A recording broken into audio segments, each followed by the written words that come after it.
元朗激陽路附近一帶，每逢假日都有唔少外傭聚集。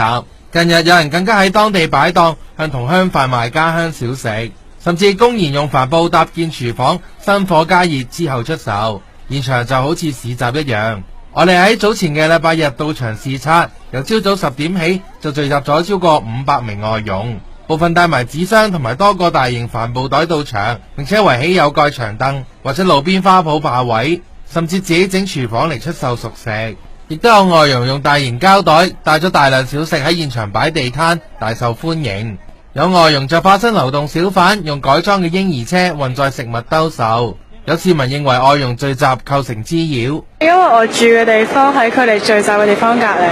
於是都有陣時禮拜六又會聽到，都覺得有少少嘈咯。即係最好啦，梗係揾個區域俾佢哋聚集啦。即係佢哋放假又係需要有個地方嘅，但係喺咁樣壓住行路就唔係好好咯。而喺我哋巡視當日，有入境處人員突擊巡查，部分流動小販見到就即閃，由另外一個本地男子接應，推走小販車離開。入境處人員喺行動入邊拘捕一名涉嫌逾期逗留嘅外籍人士。當執法人員離開，小販車即刻重新湧出嚟擺賣。元朗區區議員周永勤就話，嗰度嘅外傭以印傭為主，